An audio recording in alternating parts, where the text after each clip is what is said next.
Yo, on se retrouve ce soir pour faire un débrief de l'horrible match de la Suisse face au Qatar. Il y a eu 1-1 entre les deux équipes. La Suisse a hyper mal joué contre le Qatar. Il y a d'abord eu le penalty de Mbolo je crois que c'était la 17e minute à peu près, et l'égalisation en toute fin de match. Je sais même pas comment il s'appelle, l'attaquant. Je sais même pas s'il est attaquant, le Qatari, mais je sais pas du tout ce qu'il joue comme poste. Il a marqué à la 95e. Bon, le centre il est magnifique et le but il est magnifique en vrai. Mais Mbolo il marque aussi. Mais les Suisses ils doivent pas du tout perdre ce match parce qu'ils ont 45 milliards d'occasions là. Ils en marquent aucune. Bon, à part le penalty, mais parce qu'en gros le gardien qatari il a fauché, c'était Freuler je crois. En gros, il lève le ballon comme ça, il vient le faucher, il se prend un carton jaune. Je crois qu'il se prend un mini-coma, un mini-coma, ouais, parce qu'en gros, il a été allongé sur le ventre. Bref, on aurait dit qu'il se prenait un coma. Je vais vous sortir les stats, franchement, parce que ça fait franchement hyper peur, franchement, de voir ce match-là. Alors, les stats. En expected goal, il y a eu 3,25 pour la Suisse. C'est énorme, hein. En vrai, 3,25 sur un match, c'est-à-dire ils auraient pu marquer 5 buts, hein. Franchement. Ensuite, il y a eu 0,76 pour le Qatar. Franchement, c'est une nuance entre les deux équipes. Ensuite, la possession, elle a été de 68% pour les Suisses. 68%, hein, quand même, on est sur un match de Coupe du Monde. Bref, même si c'est les poules, ça reste quand même 68%. Ensuite, les tirs. Vous voulez vraiment savoir les tirs? Il y en a eu 26 pour les Suisses. Combien? 26. En face, il y en a eu 7. Sur les 7, il y a eu un but. 26, un but aussi. C'est pas normal. Sur les 26 tirs de la Suisse, 7 ont été cadrés. 26, 7. Ouais. C'est fait exprès. C'est-à-dire qu'un quart des buts, un quart des tirs ont été cadrés. Ça non plus, c'est pas normal de la part des Suisses. Et il y a eu aussi trop d'actions qui ont été anéanties devant la cage. Je pense à Mbolo qui rate son râteau là devant les cages. Je sais même pas ce qu'il fait. Il fait son vieux pointu là. Je vais éviter de dire des gros mots parce que franchement ça sert à rien. Je suis même pas suisse, je suis français. Je pourrais insulter si c'est la France qui joue, mais là c'est la Suisse. C'est juste ça me le seum parce que normalement ils méritaient de gagner 3 ou 4-0. Là ils ont fait 1-1. C'est-à-dire que le Qatar, ils prennent leur premier point. Eux, ils perdent des points. Et ça veut dire que là, je sais plus qui c'est qui est dans leur team.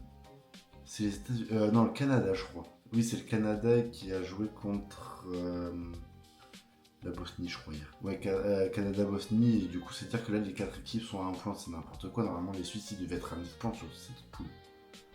C'est abusé. Ensuite, grosse occasion, bon, ça on s'en fiche. Corner, il y en a eu 10. Les 10, sur les 10, il n'y a eu aucun des corners qui a été fatal pour le Qatar. Et ensuite, carton jaune, il y en a eu 2 pour le Qatar et 1 pour la Suisse. Et d'ailleurs, les 2 cartons jaunes, ils sont arrivés assez proches, c'était autour de la 20e minute. Il y a eu 42 touches dans la surface adverse de la part des Suisses. 42 touches. C'est-à-dire que 42 personnes ont touché la balle dans la partie adverse. C'est énorme aussi. Ça montre que la stat d'attaque des Suisses, et franchement, j'ai même pas les mots en fait, ça me sort pas naturellement. C'est tellement aberrant. 42 touches dans la partie adverse, c'est pas normal. 42 touches, ça veut dire que les passes, ils méritaient de marquer 4 buts. Ça pouvait faire 4-0. Mais sauf que à 1-0 à la 90 minutes, les Qataris, ils y ont cru, donc ils ont poussé vers l'avant et sur la contre-attaque du but, et bah forcément qu'ils marquent. Parce que la Suisse, ils n'ont pas su concrétiser à la fin du match. Voilà. Et en plus, ils font beaucoup de fautes. Ils ont fait le même nombre de fautes que les Qataris. Enfin presque, parce que les Qataris, ils ont 12 fautes, et les Suisses, ils en ont 11. Et toutes les fautes des Suisses, et bah, c'était sur les contre-attaques aux Qataris.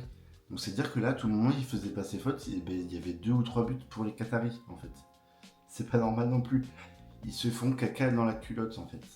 C'est pas normal de la part des Suisses de se faire caca culotte, sachant que tu as une équipe où quasiment tous les joueurs ils sont titulaires indiscutables dans leur club, parce qu'il y avait Akanji, un titulaire indiscutable à l'Inter, il y avait Mbolo, titulaire indiscutable, quoique indiscutable, pas sûr, mais il est titulaire à Rennes. Il y a Zakaria, titulaire indiscutable, lui, c'est à Monaco. Ensuite, Freuler, titulaire indiscutable aussi. Il y avait un prénom bizarre, je sais plus comment il s'appelait. Je cherche ça tout de suite. Il s'appelle Ael Bicher. Lui, j'ai regardé pendant le match, il joue à Pise. Lui, titulaire indiscutable. D'ailleurs, bravo à lui pour sa montée en Serie A. Ensuite, Endoy, lui, il est titulaire indiscutable dans son club. C'est Nottingham Forest.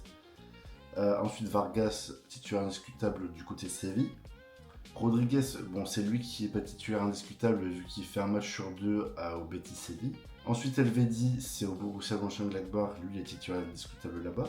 Zakaria, titulaire indiscutable, mais j'ai déjà dit. Xhaka, il est titulaire indiscutable à Sunderland. Et Kobel, c'est le seul gardien du Borussia Dortmund.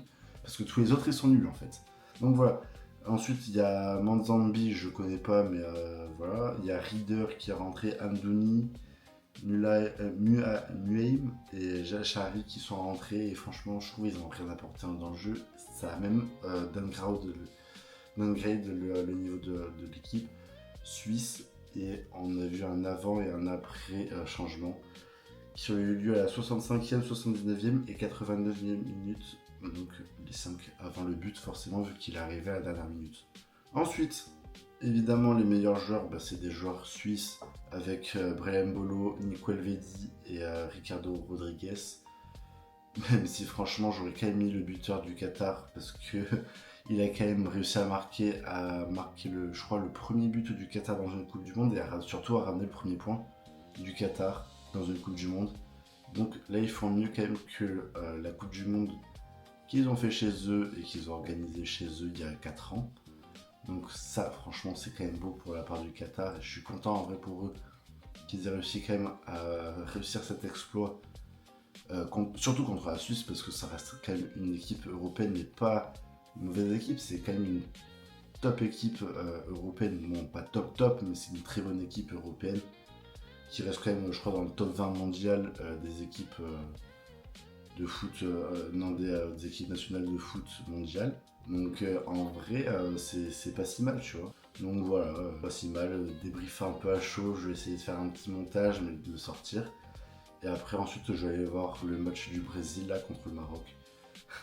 Marquinhos, il va marquer contre son camp pour faire gagner le pays de sa femme. Voilà, bref. Allez, bon match et bonne Coupe du Monde.